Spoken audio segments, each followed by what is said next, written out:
Hello everyone, मैं रमन कुमार रजक स्वागत करता हूँ आप सभी का अपने यूट्यूब चैनल पर। दोस्तों, आज की चर्चा का विषय है पोस्टल मैनुअल बॉलिंग चेक का जो पार्ट 3 है, उसको हम लोग कर रहे थे। और ये जो वॉल्यूम है वो पोस्टमैन, मेल गार्ड, पीएएसए के सिलेबस में है, एमटीएस के सिलेबस में नहीं है। जो लोग सिर्फ और सिर्फ एमटीएस की तैयारी कर रहे हैं वो आज की क्लास को छोड़ सकते हैं। बाकी आज का जो टॉपिक है वो सिर्फ और सिर्फ पोस्टमैन बुक ही रहेगा। इसी क्लास को हम लोग करेंगे।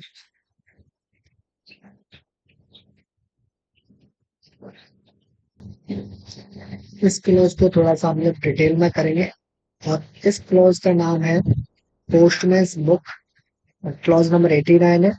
तो आपसे प्रश्न पूछा जा सकता है कि वॉल्यूम 6 पार्ट 3 का जो क्लॉज नंबर 89 है उसका नाम क्या है। क्लॉजेस का नाम भी आप लोगों को ध्यान रखना है। कुछ इंपोर्टेंट जो क्लॉज है उनके नाम तो विशेष तरह से ध्यान रखना है। क्लॉज नंबर 89 का नाम है पोस्टमैन्स बुक। पोस्टमैन्स बुक क्या होती है, इसमें क्या मेंटेन करना होता है, इसके बारे में हम लोग अभी सीखेंगे। सबसे पहले जानते हैं कि जो पोस्टमैन्स बुक है वो MS-27 फॉर्म या फॉर्मेट में मेंटेन की जाती है। पहला प्रश्न आपसे पूछा जाता है कि जो पोस्टमैन्स बुक है वो कौन से फॉर्म या फॉर्मेट में बनाई जाती है। तो ध्यान रखें, MS-27 फॉर्म या फॉर्मेट में पोस्टमैन्स बुक बनाई जाती है। ये प्रश्न कई बार पूछा गया है और इस क्लॉज में से सबसे इम्पोर्टेंट प्रश्न है। दूसरा एक और इम्पोर्टेंट प्रश्न है, उसको भी हम लोग इसी क्लास में करेंगे। तो सभी पोस्टमैन्स के पास में MS-20 फॉर्म में पोस्टमैन्स बुक होनी चाहिए। और पोस्टमैन जब भी अपनी बीट में जाएंगे तो कुछ पोस्टमैन्स बुक में कुछ एंट्री करते हैं। क्या क्या एंट्री करनी होती है, जैसे EMO इलेक्ट्रॉनिक मनी ऑर्डर, या कोई आपका बीपी आर्टिकल है, या कोई इंश्योर्ड आर्टिकल है, या कोई रजिस्टर्ड लेटर या पार्सल है। कोई रजिस्टर्ड लेटर या रजिस्टर्ड पार्सल है, तो इन सब की एंट्री करनी होती है। तो क्या पोस्टमैन बुक में सारी चीजें होना अनिवार्य है जो पोस्टमैन लेके जाता है। तो एक बार ध्यान रखें कि एक डिलीवरी स्लिप होती है। एक डिलीवरी स्लिप होती है, हिंदी में आप लोग इसे वितरण पर्ची बोल सकते हैं। तो डिलीवरी स्लिप सभी पोस्टमैन को मिलती है। तो इस डिलीवरी स्लिप में जिन आर्टिकल्स की एंट्री होगी उसको आपको पोस्टमैन बुक में नहीं लिखना है। ध्यान रखेंगे, पोस्टमैन बुक में उन आर्टिकल्स को नहीं लिखना है जो कि आपकी डिलीवरी स्लिप है। इनके अलावा जितने भी हैं वो आप लोग उसमें लिखेंगे। तो जब भी आप लोग पोस्टमैन्स बुक में एंट्री करेंगे तो किस तरीके से एंट्री करनी है, क्या क्या एंट्री करनी है, इसके बारे में जान लेते हैं। तो सबसे पहले जाने कि अगर आपको ईएमओ की एंट्री करनी है, इलेक्ट्रॉनिक मनी ऑर्डर की एंट्री करनी है, या इंश्योर्ड आर्टिकल्स जैसे बीपी आर्टिकल्स है, इंश्योर्ड कोई आर्टिकल्स है, रजिस्टर लेटर है या पार्सल है, उसकी एंट्री करनी है, तो क्या ध्यान रखना है। तो सबसे पहले तो ध्यान रखें कि आपको पाने वाले का नाम लिखना है। पाने पाने वाले का नाम पाने वाले का नाम लिखना है, पहला। दूसरा, भेजने वाले का भी नाम पता लिखना है। भेजने वाले का नाम लिखना है। भेजने वाले का नाम लिखना है। तीसरा, अगर आपका बीपी आर्टिकल है या मनी ऑर्डर है तो आपको अमाउंट यानी कि राशि, यानी कि धनराशि भी आपको लिखनी पड़ेगी। चौथा, आपको जिस ऑफिस से वो बुक हुआ है, जिस ऑफिस से जारी हुआ है उसका नाम लिखना होगा, कि ऑफिस जिसने इसको जारी किया है उसका नाम। इसके अलावा आपको क्या लिखना है, अगर कोई एडी है, एक्नॉलेजमेंट है, तो उसको भी लिखना है। कोई एक्नॉलेजमेंट वगैरह है तो इसका भी ध्यान रखेंगे। और आर्टिकल नंबर तो आपको लिखना ही है। तो ये सारी चीजें आपको लिखनी है कब, जब आप ईएमओ, इंश्योर्ड आर्टिकल या बीपी आर्टिकल या रजिस्टर लेटर या रजिस्टर पार्सल की एंट्री करेंगे, तब इन सारी चीजों को आप लोगों को पोस्टमैन बुक में लिखना होगा। नेक्स्ट, आप लोग ध्यान रखें कि अगर आपके पास में कोई फॉरेन मनी ऑर्डर आया है, तो उसका जो advice of payment for delivery है, उसकी अगर आपको एंट्री करनी है तो क्या ध्यान रखना है। दूसरा क्या एंट्री करेंगे आप लोग, advice of payment for delivery to the remitters of a foreign money order, यानी कि जो आपके फॉरेन मनी ऑर्डर्स हैं उनका एडवाइस ऑफ पेमेंट के बारे में आप लोगों को लिखना है। उसमें क्या लिखना है कि उसका विवरण लिखना है, विवरण लिखना है, डॉक्यूमेंट नंबर लिखना है, और मनी ऑर्डर का एक यूनिक जो नंबर है, मनी ऑर्डर का जो यूनिक नंबर है उसको भी आप लोगों को लिखना है। तो ये सारी चीजों की आप लोग इसमें एंट्री करते हैं पोस्टमैन बुक में। नेक्स्ट आप लोगों को और क्या ध्यान रखना है कि पोस्टमैन बुक में आप लोग और क्या एंट्री करते हैं। नेक्स्ट आप लोगों को ध्यान रखना है कि जब भी आप लोग पोस्टमैन बुक में कुछ भी लिख के लेके जाते हैं, और जैसे अगर आपने कुछ एंट्री की, मान के चलते हैं आपने मनी ऑर्डर की एंट्री की, पीएमओ की एंट्री की, तो आप लोगों ने कुछ अमाउंट भी लिखा, मान के चले कि आपके पास में एक से ज्यादा मनी ऑर्डर है और दो का आप लोगों ने वितरण कर दिया, और जब ईएमओ डिलीवर करने गए, मान के चलते हैं कि हर एक मनी ऑर्डर 500 रुपए का था, तो टोटल आप लोग कितने ट्रेजरी से पैसे लेके गए, 1500 रुपए लेके गए, और दो वितरण हुए। दो वितरण का मतलब आप लोगों ने 1000 रुपए का पेमेंट कर दिया, 500 रुपए आपके पास में शेष बचते हैं। तो ये जो शेष अमाउंट है ये आपको ट्रेजरी में जमा करना होगा। कहाँ जमा करना होगा, ट्रेजरी में जमा करना होगा, यानी कि आप जिससे लेके गए, अगर इस काम के लिए कोई पोस्टल असिस्टेंट लगा रखा है तो उसको भी दे सकते हैं, कोई ट्रेजरी से लेके जाते हैं तो आप लोगों को वो पैसा ट्रेजरी में देना होगा। ये तो रही बात कुछ अमाउंट की, यानी कि पैसे की। अगर कोई डाक है, किसी आर्टिकल की आपने एंट्री की उसमें पोस्टमैन बुक में, और उसको आप लोग लौटाते हैं, या आप लोगों ने कोई रजिस्टर लेटर लेके गए और उसमें एडी भी है, रजिस्टर लेटर लेके गए और उसमें एडी भी है, तो एडी पर आपने सिग्नेचर करवा के वापस आपको करनी है, तो वापस आप जब भी करेंगे तो जिस भी पोस्टल असिस्टेंट को करेंगे उसके सिग्नेचर लेंगे पोस्टमैन बुक में कि आप लोगों ने एडी वापस कर दिया है। कहने का मतलब है कि आप लोगों को रिसीविंग साइड में जो आप लोग यहाँ से लेके जाते हैं, रिसीविंग साइड में भी आप लोगों को सिग्नेचर करवाने होते हैं, और जो वापस आके कुछ चीजें आप पोस्ट ऑफिस में जमा होते हैं उस पर भी सिग्नेचर करने होते हैं। मान के चलते हैं कोई आर्टिकल आपने डोर लॉक किया, तो डोर लॉक आर्टिकल को आप लोगों ने पोस्टमैन बुक में एंट्री कर रखी है, तो आप लोग संबंधित जो असिस्टेंट है, पोस्टल असिस्टेंट है, उसके सिग्नेचर लेकर के आप लोग उनको दे देंगे। तो इससे सिर्फ और सिर्फ इतना सा ही होगा कि आपके ऊपर जो जिम्मेदारी है एज ए पोस्टमैन वो अब खत्म हो जाएगी।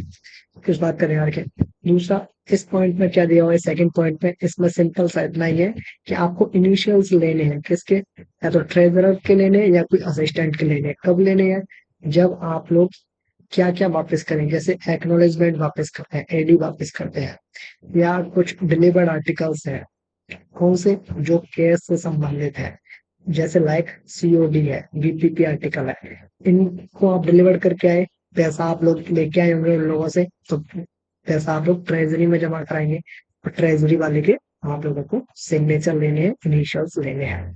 अनडिलीवर्ड आर्टिकल है तो आप लोग, आपका जो भी पोस्टल असिस्टेंट है उसको देंगे, तो उसको उसके भी सिग्नेचर लेंगे कि आपने वो आर्टिकल उनको दे दिया। अनपेड ईएमओ का भी सेम इसी तरीके से करना है।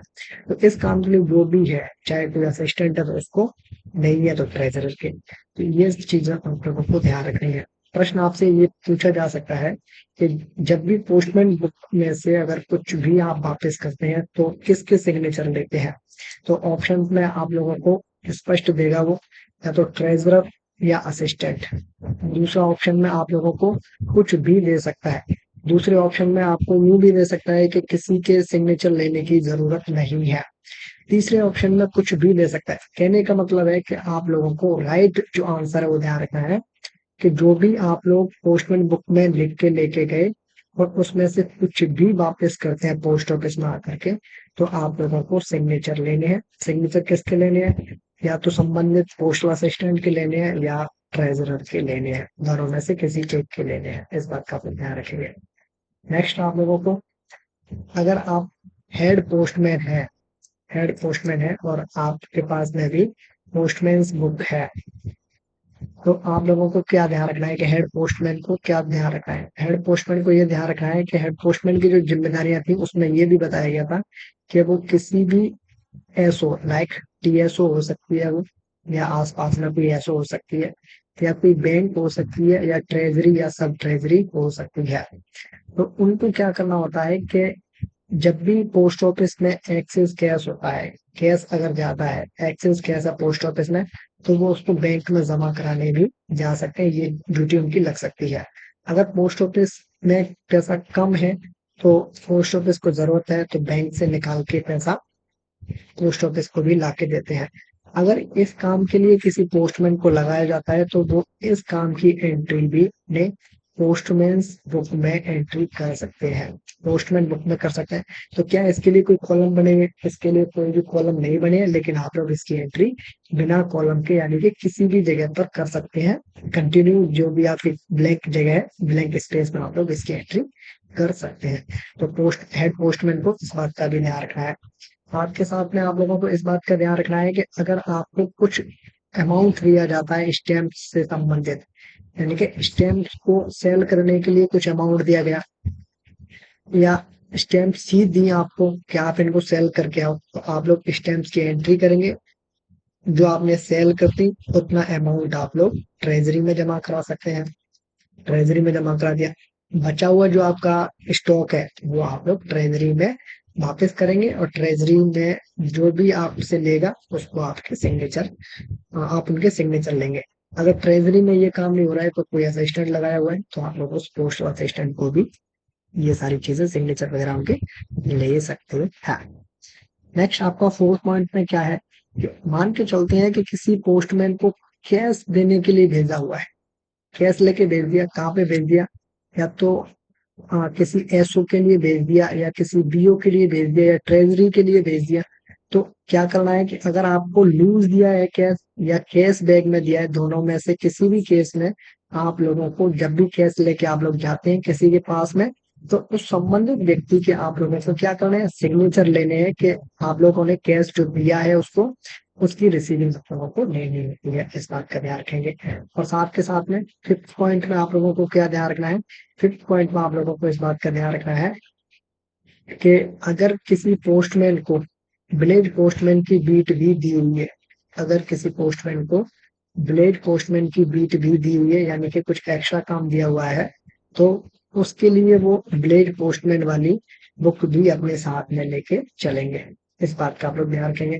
तो क्या करना है कि अगर कोई पोस्टमैन है और उसको कोई एडिशनल बीट दे दी, और वो बीट है विलेज पोस्टमैन वाली, तो वो अपने पास में पोस्टमैन की बुक तो रखेंगे ही, प्लस उनको विलेज पोस्टमैन की बुक भी दी जाएगी, विलेज पोस्टमैन की बुक भी दी जाएगी। और ध्यान रखना कि ये पोस्टमैन की बुक भी MS-20 फॉर्म में, और ये जो विलेज पोस्टमैन की जो बुक है वो MS-86 में हम लोग मेंटेन करते हैं। तो ये प्रश्न भी आपका पूछा जाए कि विलेज पोस्टमैन की बुक को हम लोग किस फॉर्म या फॉर्मेट में मेंटेन करते हैं, तो आंसर उसका ध्यान रखें, MS-86 में मेंटेन करते हैं। तो इसकी भी एंट्री करनी है। साथ के साथ में आपको एक अलग से बुक भी दी जा सकती है। उसको क्या करना है, उसमें क्या करते हैं कि जैसे विलेज पोस्टमैन, जो विलेज का जो पोस्टमैन होता है, वो जैसे अपनी बीट में जाता है, अपने बीट में जाता है, तो बीट में अगर कोई व्यक्ति उसको लेटर मेल देता है, बुकिंग के लिए कोई रजिस्टर आर्टिकल देता है, तो वो उसको लेकर के अपनी विलेज पोस्टमैन बुक में एंट्री करता है। सेम अगर किसी पोस्टमैन को ये ड्यूटी दे दी कि आप लोग रिसीव कर सकते हैं रजिस्टर आर्टिकल्स को, तो उनकी भी एंट्री उसको उस बुक में करनी होगी, यानी कि रिसिप्ट वगैरह भी आप लोगों को उस बुक में लेनी होगी। नेक्स्ट आप लोगों को ध्यान रखना है, नोट लगा के ध्यान रखने वाली बात यह है कि अगर मान के चलते हैं कि किसी पोस्टमैन की जो पोस्टमैन बुक है ये भर जाती है, भर से मतलब कंप्लीट होगी, इसमें कुछ भी पेज ब्लैंक नहीं है, तो इसको वो लोग डिलीवरी डिपार्टमेंट में जमा करते हैं, डिलीवरी डिपार्टमेंट में जमा करेंगे। डिलीवरी डिपार्टमेंट का मतलब हो गया आप लोग वितरण विभाग या सेक्शन में जमा करेंगे। इसका ध्यान रखना है। नेक्स्ट आप लोगों को एक बात और विशेष रूप से ध्यान रखनी है कि जो भी डिलीवरी स्लिप में, ये तो हम लोग चर्चा कर चुके हैं कि जो भी डिलीवरी स्लिप में आपके आर्टिकल्स हैं उनको आप लोगों को पोस्टमैन बुक में एंट्री नहीं करनी है। इस बात का आप लोग ध्यान रखेंगे। नेक्स्ट एक बात को और ध्यान रखना है कि जो पोस्टमैन एसओ में लगे हुए हैं, सब ऑफिस में लगे हुए हैं, उनको भी सेम काम करना है, लेकिन वो जब भी कैश से संबंधित काम करेंगे तो उनके लिए एसपीएम रिसिप्ट बुक होती है। एसपीएम रिसिप्ट बुक होती है। एसपीएम की रिसिप्ट बुक का क्या मतलब है कि सब पोस्ट मास्टर की एक रिसिप्ट बुक है। उसमें अगर आप लोग, जैसे कोई पोस्टमैन कैश लेके जाता है एसपीएम से, तो एसपीएम को अपनी रिसिप्ट बुक में जितना कैश दिया है पोस्टमैन का, उसका नाम लिख करके, अमाउंट लिख करके उसके इनिशियल्स लेने हैं, सिग्नेचर लेने हैं। कम से कम इतना तो करना ही है। सेम अगर कोई पोस्टमैन कैश लेके आया एसओ में, तो वो पोस्टमैन की जिम्मेदारी है कि एसपीएम से रिसिप्ट ले कि इतना अमाउंट मैंने आपको एचओ से या बैंक से या ट्रेजरी से लाके आप लोगों को दिया है, तो उसकी भी रिसिप्ट उनको लेनी चाहिए। यहाँ पर एक चीज और ध्यान रखनी है आप लोगों को, जो कि आपके एग्जाम में पूछी जा सकती है, और वो ये है कि थोड़ा सा छूट गया था कुछ, और वो ये छूटा था कि ट्रेजरर्स कैश बुक का यहाँ पर कहीं ना कहीं जिक्र होगा। हाँ, ये है ट्रेजरर कैश बुक, ये है ट्रेजरर कैश बुक। किस फॉर्म या फॉर्मेट में बढ़ाते हैं, तो ट्रेजरर की कैश बुक ये है ACG2। ट्रेजरर कैश बुक को किस में मेंटेन किया जाता है, तो ट्रेजरर कैश बुक को ACG2 में मेंटेन करते हैं। ट्रेजरर की कैश बुक का क्या काम होता है, इसको भी आप लोग ध्यान दें कि जो काम हेड पोस्टमैन करता था, कौन सा वाला, कैश से संबंधित। कैश से संबंधित का मतलब, अगर कैश कम है तो बैंक से ला करके पोस्ट ऑफिस को दे देता, अगर कैश ज्यादा है तो वो बैंक में जा करके जमा करता था। इन सब की जो एंट्री है वो कहाँ पे होगी, ट्रेजरर कैश बुक में होगी, और उसे ACG2 फॉर्म या फॉर्मेट में मेंटेन किया जाता है, बनाया जाता है। इस बात का आप लोग ध्यान रखेंगे। तो आप लोगों को 3 फॉर्म नंबर आप लोगों को ध्यान रखने हैं। आज की क्लास से आप लोगों को 3 फॉर्म ध्यान रखने हैं। फॉर्म नंबर पहला है ACG2, इसको बोलते हैं ट्रेजरर कैश बुक। दूसरा आप लोगों को ध्यान रखना है MS27, ये है पोस्टमैन्स बुक। और तीसरा ध्यान रखना है MS86, ये होता है ब्लेड पोस्टमैन्स बुक। तीनों फॉर्म आप लोगों को ध्यान रखना है, प्रश्न आपसे पूछे जा सकते हैं। और बाकी पोस्टमैन बुक से संबंधित जो कुछ भी है वो सारा इम्पोर्टेंट है, इसलिए आप लोगों को सारा ही याद रखना पड़ेगा। तो फिलहाल के लिए इस वीडियो को करता हूँ मैं एंड। ये है अंत इस वीडियो का। धन्यवाद।